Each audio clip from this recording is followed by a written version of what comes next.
Vice President, Mr. Speaker, members of the Senate, of the House of Representatives,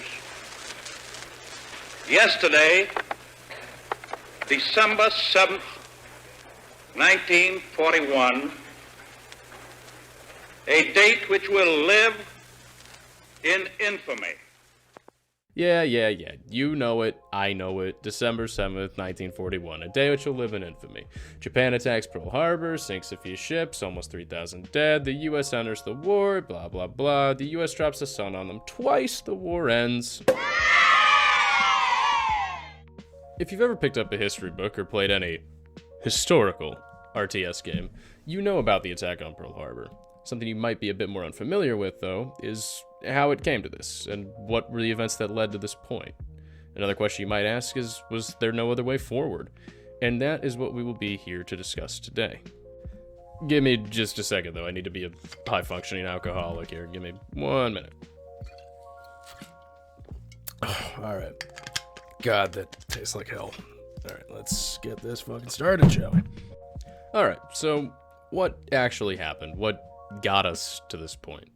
So that's a rather simple question, but the answer is similarly complex, and this is of course just depending on how you look at it. Now, to answer this question, let's lay out what happened in the years leading up to 1941. Now, the actual starting point of this war is a little debatable, depending on if you consider the Mukden incident to be the start or the Marco Polo Bridge incident to be the start. For the sake of this discussion, however, we'll just use the Mukden incident as our starting point. For the sake of simplicity, we'll sort of gloss over these events, so I'm sure to miss a few things here, but bear with me. Alright, so Japan to this point had a growing economic and political interest in Manchuria, which was ever since they ended their war with Russia back in 1905. And the treaty that ended that war, the Treaty of Portsmouth, which was mediated by the all-time GOAT, alright, granted Japan the lease of the South Manchuria Railway branch and the China Far East Railway. However, Japan claimed that this control included all the rights and privileges that China granted to Russia in the... how the fuck do you say that? Right, Lee-Lobanov Treaty from 1896. There's a whole lot there as well, but that's not really important, and what's relevant is that their claim allowed for a total control within the South Manchuria Railway Zone. Now, this is pretty much the exact same thing as the China Far East Railway. Honestly, I don't really know the discrepancies between the two, but that's whatever. We're getting ahead of ourselves. Anyway, what makes that relevant is that now, under these claims, Japan can station guards within these zones to be security for trains and railways. But here's the thing. These guards are regular Japanese soldiers. Regular Japanese soldiers trained to things that regular soldiers are regularly trained to do. Like blow up a small amount of dynamite. Perhaps near a railway, which is exactly what they did on the night of September 18th, 1931. And the next morning, the Japanese kicked off their invasion of Manchuria, securing the provinces of 冰淇淋，我很喜欢冰淇淋，但是速度与激情就比冰淇淋 within 5 months.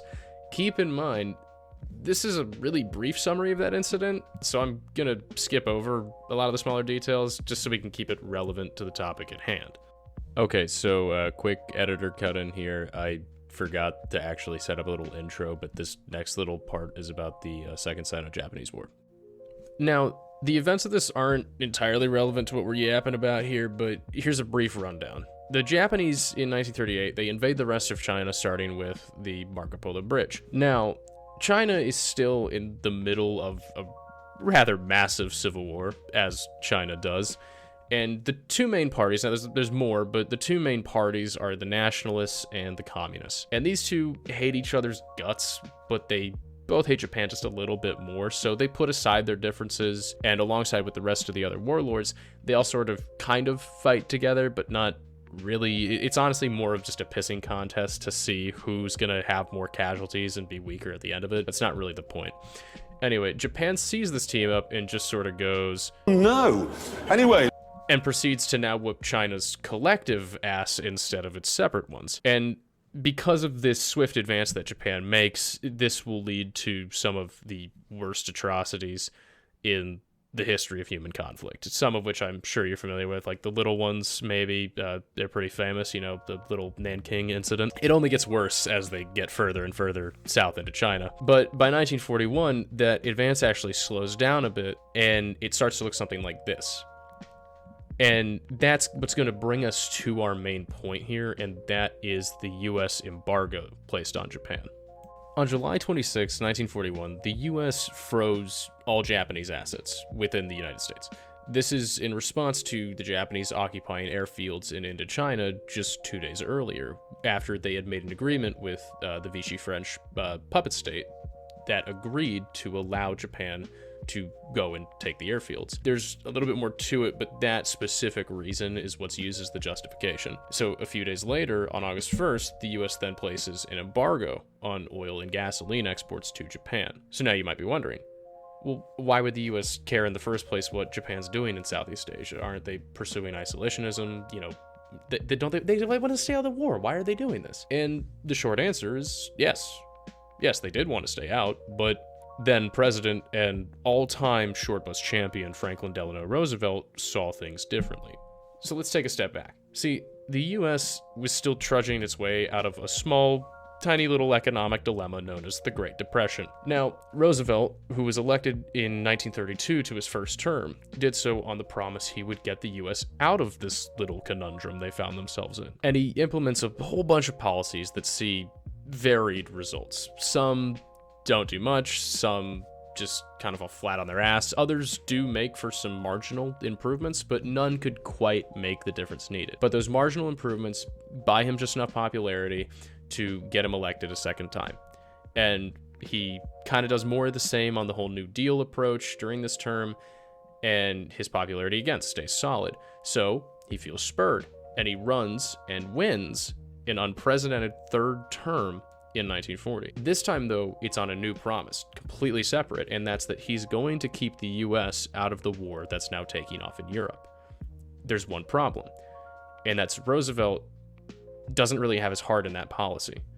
You see, Roosevelt, and this is say what you will about his policies or his character, whatever you will, the man was a very, very smart politician. He understood the game of politics, I think, a lot better than really anyone else at the time, except maybe Churchill.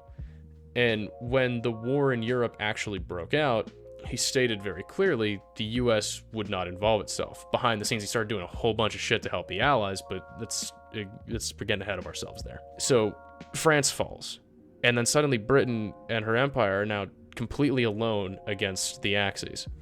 And so Roosevelt knows he needs to shift his stance. And he understood very well what the fall of Britain would mean for the United States. But the people in America couldn't quite get their heads around it. So in his Arsenal of Democracy speech, he stated, "Some of us like to believe that even if Britain falls, we are still safe because of the broad expanse of the Atlantic and of the Pacific." But he also, in the speech, makes it really clear that technology made the point moot.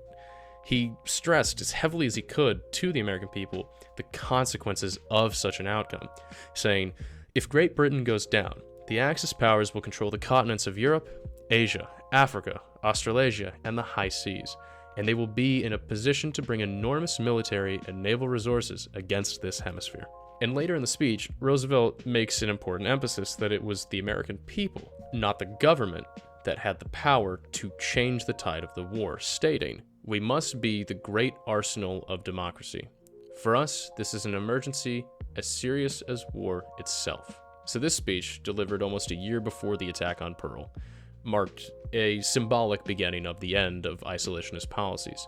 Within a year, the number of service members in each branch would nearly quadruple. U.S. assistance to the Allies would be further intensified, and defense spending as well would see quite a massive increase, going from $1.5 billion in 1940 to $29 billion in 1941. Does that sound like a lot of money to you? It's a lot of money to me, so let me put this in perspective really quick, all right? That's an increase of a little over 19 times, or to put in terms of today's money, that's going from just a little under $33.5 billion to just shy of $647 billion. So in case you're ever wondering why the US has, enough defense spending to fight the fucking gods of Olympus or some shit, blame the funny mustache man and his friends, all right? They're the ones I'd blame. Anyway, where the fuck were we? Right, okay. So, Roosevelt sees what's going on in Europe with Germany and Italy, and then he looks over and he sees what's going on with Japan. And he sees a couple of opportunities right off the bat. First and foremost, he sees an opportunity to get the U.S. out of the Great Depression. It's just simply dealing raw material, munitions, and food to Britain, China, and after Barbarossa, the Soviet Union, to keep them in the fight. And secondly, he knows that he can't just go send the troops to go fight. They're not ready yet. They're still building up. It's going to take some time. But he does know that he can apply some economic pressure. So he virtually cuts off trade with Germany and Italy. And as for Japan, he sets up the aforementioned embargo on oil and gasoline. And this is especially crucial for Japan because over 80% of their oil was imported from the US. And the other embargoes that were put in place, there was a scrap iron embargo, which deprived Japan of 74% of its scrap iron, and 93% of its copper as well came from the United States. So suddenly Japan is without some very critical resources for military purposes. And now this marauding war machine that they've had a lot of momentum with them to this time in China is now brought to a grinding halt. Now, the goal of the US limiting Japan's access to these vital resources is to diminish Japan's military capabilities and force them to reconsider what they call aggressive expansionist policies. In response to these embargoes and the freezing of assets, the Japanese asked what would be needed in order for the US to resume trade. This is Japan going out of their way saying, hey, what do we need to do for you to give us the resources again? Like, what do we need to do? And the US demand for this it's rather straightforward. It is get out of China. And this, of course, is rather unacceptable in the eyes of the Japanese. They had fought for a decade to secure these gains in China. In their eyes, this would be a complete discredit to everything that they had sacrificed and just a complete humiliation overall. It's a decade of trying to prove to the world that Japan isn't this backwater country. It's a true world power that the Western world should respect. And all that effort would suddenly go to waste if they complied with the US demands. So they look elsewhere for a diplomatic solution. They attempt to negotiate with the Dutch East Indies, they're separated from the Netherlands, who have fallen by this point in the war, and they are their own separate entity now. And the Japanese come to them and they ask for 3.15 million barrels of oil. And the Dutch East Indies aren't fucking dumb. They know that the Japanese are going to eventually use this oil to launch a further invasion south into the Dutch East Indies themselves. So in order to sort of stave off the inevitable, they counteroffer for far less at 1.35 million. And the Japanese know that it's just not going to work. That won't cut it. And they come to a simple conclusion. And the only way that they're going to secure these resources that they need is to take them by force before their stockpiles inevitably run out. Now, Japanese war planners had already been looking south for quite some time, but they didn't want to actually engage the Western powers in conflict for as long as they could. You know, Brunei had the oil they want, Malaya has the rubber and tin, but they know that any operation that they undergo in that area is vulnerable to attack from the US forces that are based in the Philippines, which at this time is still a US colony. And because of this, they felt that war with the US would be necessary by default. Now, something to note as well, and we'll get into further details in a second here, is that the Japanese at this point are actually still rather hopeful to avoid war with the United States, even up to just a month before the attack on Pearl. So to contextualize that is that there are these members at the highest level of government in Japan, and they hold these meetings that are simply referred to as the Imperial Conferences. And on November 5th, 1941, they hold one of these conferences. And the discussion that's held here, the writing's on the wall, war is inevitable, it's a certainty. But the Japanese are still holding out this one last hope that their ambassadors in Washington can put this off just a while longer. So while those negotiations are happening, the Japanese leadership is back in Tokyo deciding on how fast they're going to have to move in the event of a war between them and the Allies. Now, their preparations for these wars had a planning board, so there was a group of people who were actually making the plans to go to war. And present at this conference is the president of said planning board. He is a man by the name of, if I can remember how to actually pronounce it, it is Teishi Suzuki.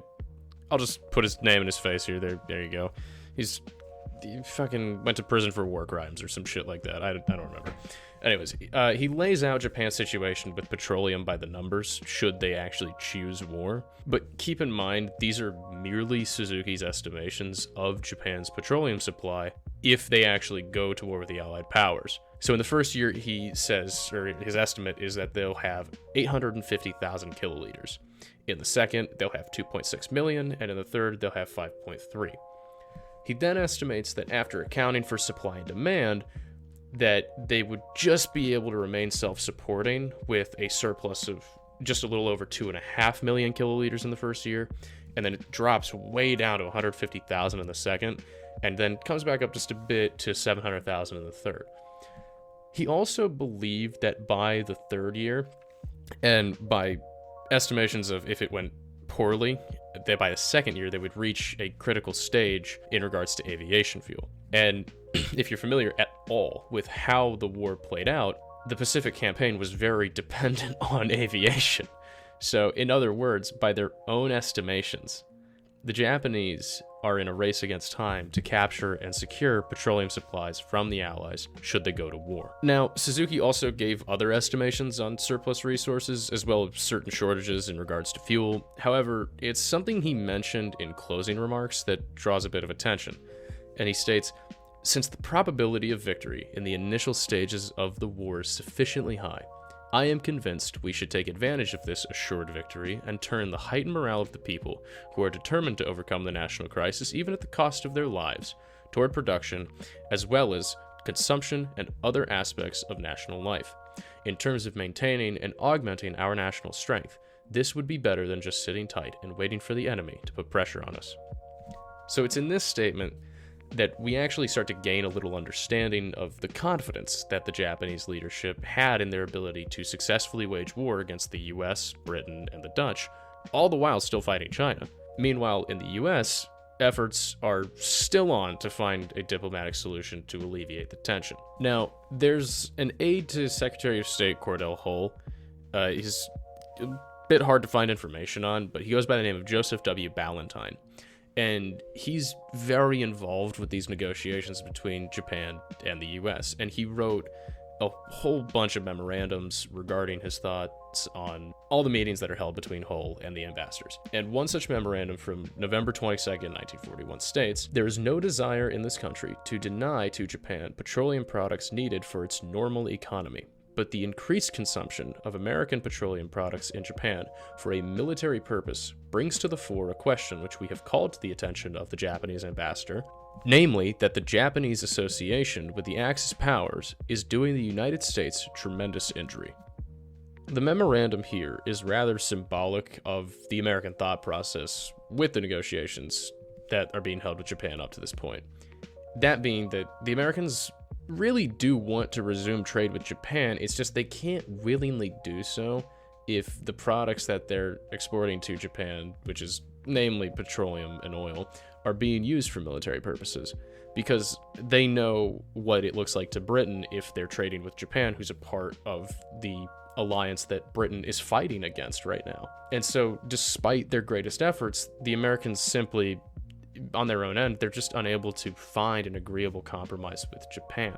Now, the Japanese do offer one final proposal, though, and it's actually a little bit before this happens on November 20th, and it's they offer to withdraw their forces from southern Indochina, and they would agree to not make any attacks in Southeast Asia, but it's only if that the Americans, the British, and the Dutch stop their aid to China and they lift the sanctions against Japan.